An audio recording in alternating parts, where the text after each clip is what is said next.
Everybody, my name is Richie White and I am back with another video, and today I want to talk about Miss Tamar Evelyn Braxton. First, before I start the video, I want to shout out and thank Tosh Time for looking at my video and including my video in her video. You really don't know how much that meant to me when I saw that, and you will always have a special place in my heart forever. I really do appreciate it, and thank you for everyone from Taj Time's channel who came over and subscribed to my channel. On this channel, we talk about how we can get through this thing called life with the least amount of bumps, bruises, and scratches that we can get, but we know we're going to get some.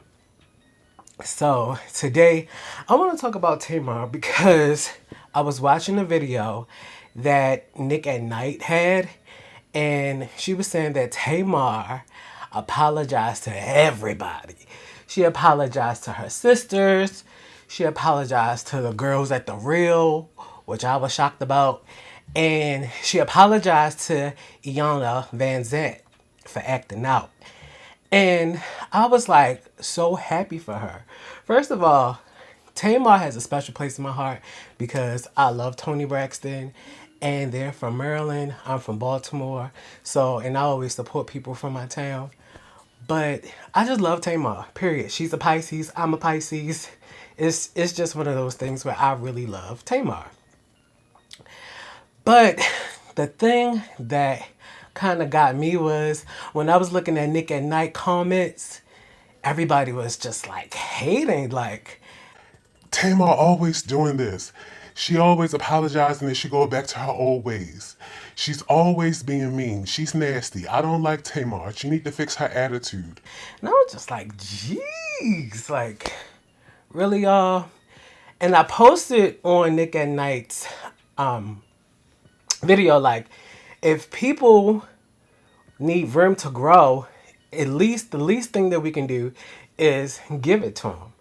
Especially when the person is not affecting us specifically. Like, she has no dealings with pretty much 99.9% of the internet, like no personal relationships. So why are we so quick to bog her down when she wants room to grow? And this just had me thinking about conversations that I had with people of how, like, people always want to look at you for who you were in the past. And that's not fair. I kind of feel like, why should you hold somebody to who they were in the past if who they were in the past or what they did in the past is not affecting your present? Why? Why put yourself through that mental imprisonment of constantly looking at someone and just seeing them for who they were back then? I'm going to tell you a story. I have a family member. To this day, whenever they have a chance to remind me that I was selfish when I was a kid, they do. They was like, "Oh, you were so selfish when you was a kid. You never wanted to share your toys. You never wanted to share this and share that." first of all, y'all, I'm an only child. And I am a genuine only child. I am my dad's only child and I'm my mom's only child. I did not have to share. And I didn't know anything about sharing. But mind you, you're talking about somebody who's under 10. Like, I was single digit age. Like, I was like 6 or something. And now we're over 21 plus plus plus plus plus plus plus, and you still talking about something that 6-year-old me did. And like, why and how is that still affecting who you are today?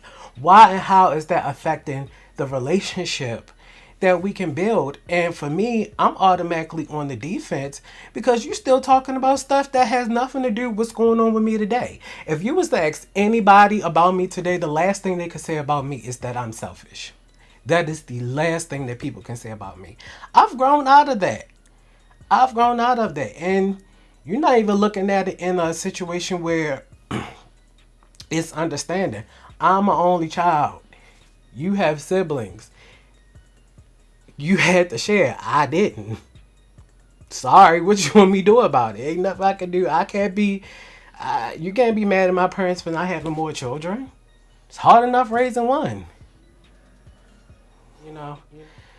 So I just wanted to dig into the concept of not holding people to who they were, especially if it's not affecting you today.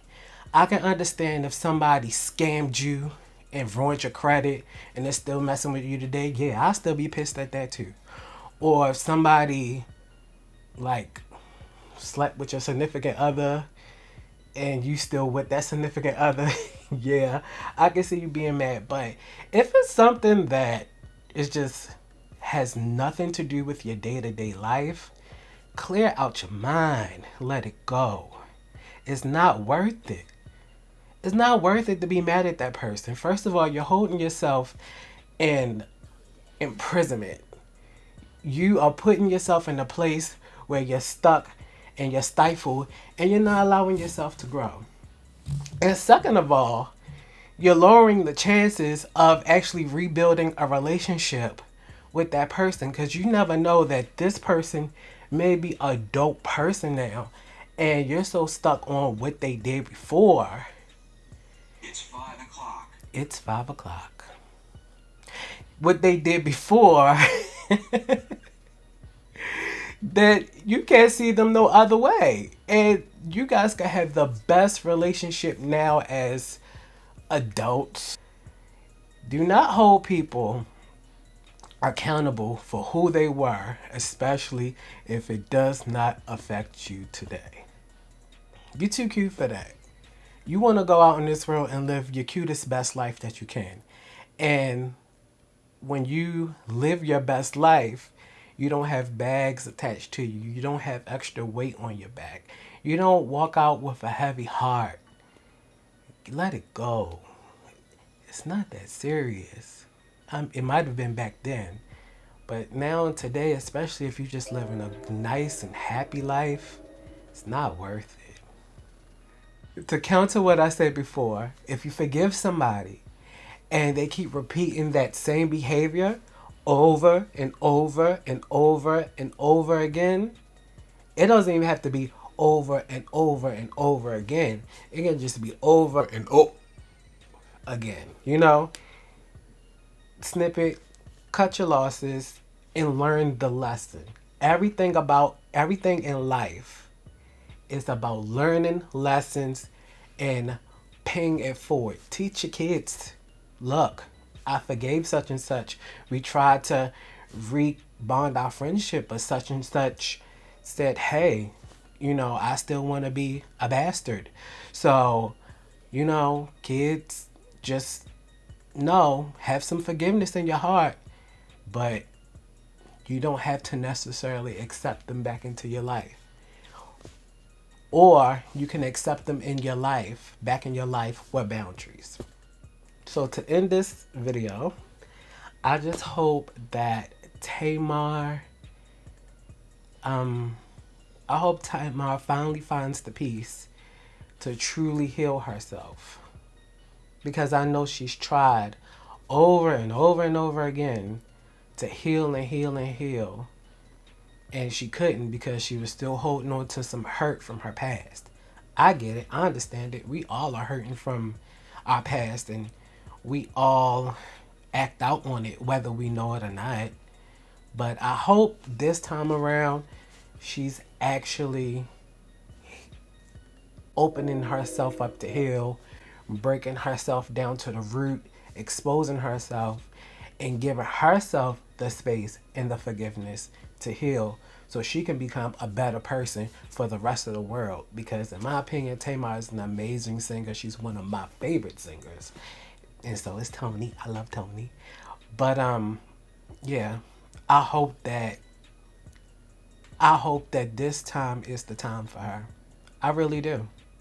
I really do. And thank goodness for the guy that she's dating. He seems like that he's really good for her and that he's a really positive person. And I definitely can appreciate that. Thank you for watching my video today, and I'll see you next time. Bye-bye.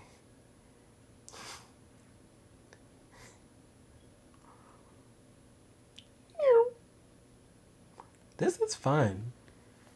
I really like this. I can do this. For real.